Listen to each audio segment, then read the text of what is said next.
Hi everyone, Shabbat Shalom. Thanks so much for joining me again for another of our Torah study sessions. I'm going to start by putting the news off to the side. It's always good to get a bit of a break. I'm going to put on one of my kippot. I'll put on a Spaceball one today. I'm glad that sports might be coming back later this month. Hopefully it's safe for all the players involved, of course. Whoops. Did that wrong. There we go. Okay. So, we've got our Torah. To begin, we'll say the blessing.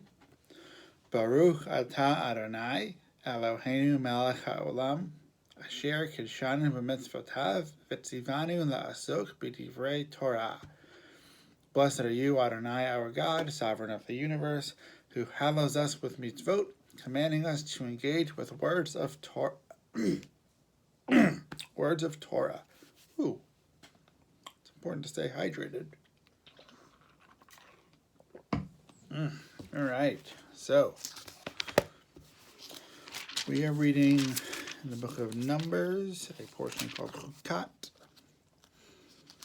Here we go. All right.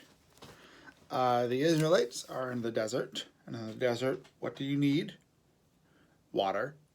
And the Israelites run out of water. There had been a well that had been following them around because Miriam, Moses' sister, was with them. And then she dies. And then the well stops appearing. So the Israelites need water, obviously. So we'll go back a little bit. The Israelites arrived in a body at the wilderness of Zin on the first new moon, and the people stayed at Kadesh. Miriam died there and was buried there.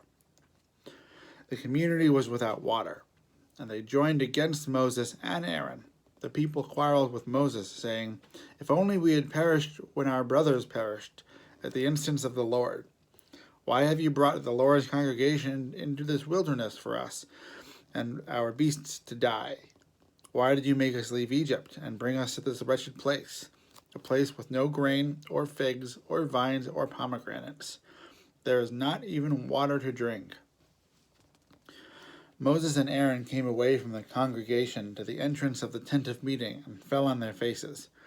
The presence of the Lord appeared to them, and the Lord spoke to Moses, saying, "You and your brother Aaron take the rod and assemble the community, and before their very eyes order the rock to yield its water. Thus you shall produce water for them from the rock, and provide drink for the congregation and their beasts." Moses took the rod from before the Lord, and as he was commanded. Moses and Aaron assembled the congregation in front of the rock, and Moses said to them, "Listen, you rebels, shall we get water for you out of this rock?"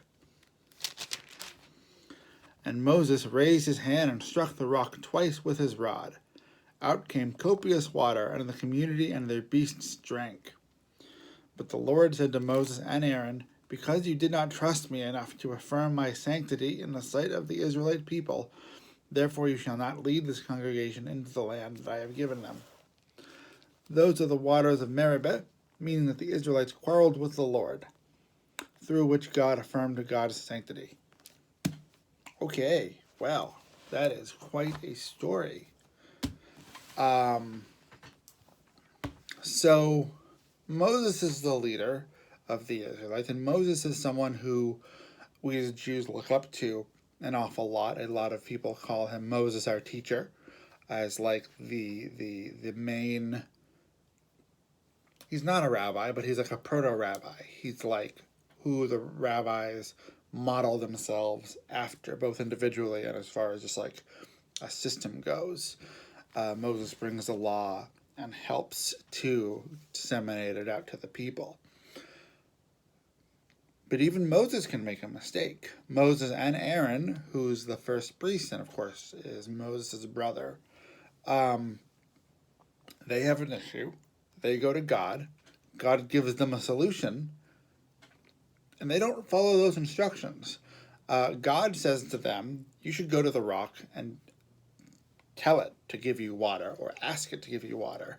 But they don't do that. They go to the rock, and Moses yells at the people, calls them rebels, and then Moses takes his staff and hits the rock with it, and then water comes out. So on the one hand, it works. They get the results that they want. But on the other hand, they didn't listen to God, and the people are probably not any happier with them than they were before. If you've ever been yelled at by a supervisor or your parents or a boss or a teacher, you can relate. It doesn't feel good to be yelled at by someone, even if you're wrong. The people probably should not have responded that way to Moses when they ran out of water. They probably just should have said, "We don't have any water, and we would like some." But instead, they got all mad. They say, "We should have stayed in Egypt." They said, "You've set us out here into the desert, and we're just going to die." Obviously, they aren't being very polite in their request. But Moses, as the leader, is also not very polite in his response. And so I think that the lesson from this portion is twofold. First off, anyone can make a mistake. Even Moses, even Aaron, they both get punished as a result of this. Neither of them get to go to the land of Israel. Aaron dies pretty soon after this story happens in the same portion. And Moses reaches the land of Israel with all of the people after 40 years of wandering in the desert.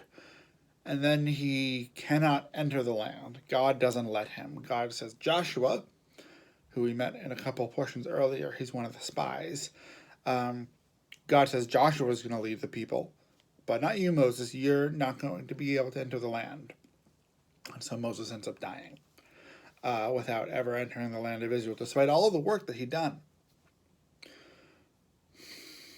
So anyone can make a mistake.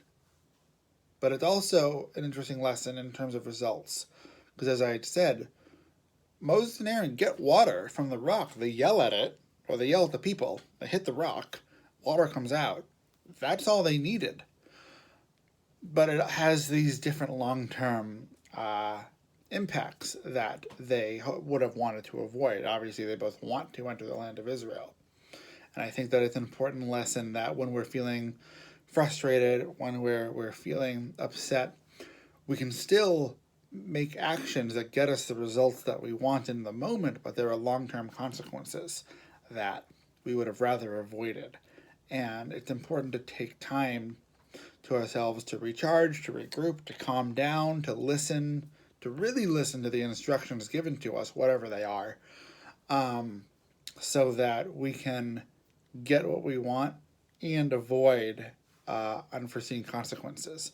If Moses and Aaron had just listened to what God had said, which was a pretty simple instruction, which was talk to the rock. It's not like he said, collect 5 different rocks and put them in order from smallest to largest, and then get the people to sing a song to them. Whatever. But these are not very complicated instructions, and still they get angry and they don't do them, and they're violent. And violence can sometimes get us the results that we want in the moment, but it always comes with long-term consequences that are better avoided. So those are this week's lessons. There are 2 of them. It's a good portion. Now we're going to play some Debbie Friedman. So if you know anyone who got sick, whether it's coronavirus, whether it's something else, I've been kind of sneezing a bit, but I think it's just allergies. I feel fine. I took my temperature this morning. But always make sure you get yourself checked. But if you know anyone who's sick, or if you're thinking about anyone who's sick, or if you're thinking about like Moses and Aaron, if you had a situation that you responded to badly, or you have a situation currently on your hands you're trying to figure out how to respond to, this is a good moment to sit back, reflect, think about it, and there's an ad. Here we go. So let this week's lessons sit with you and see what you think about it.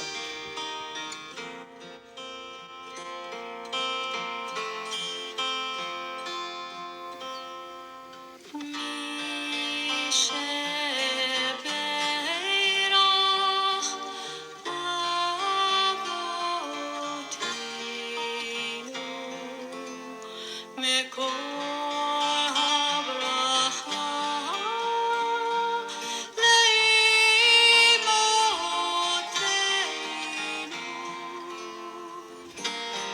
the source of strength bless the one before us. Help us find the courage to make our lives a blessing, and let us say Amen.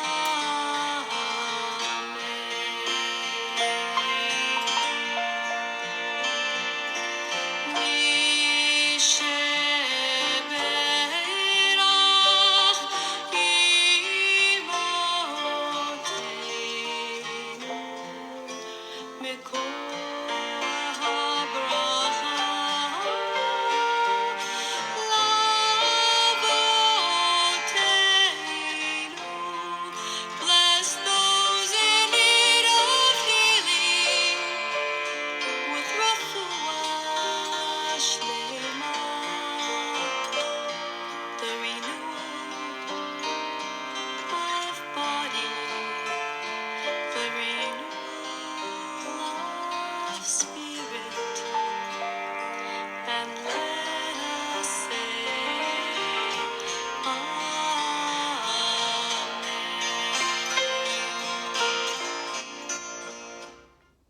All right. There we go. That's it. Hope you all have a great 4th of July weekend. Stay cool out there as it keeps heating up. And I guess that's it. Shabbat Shalom. Thank you for joining me, and I hope to see you again next week. Bye.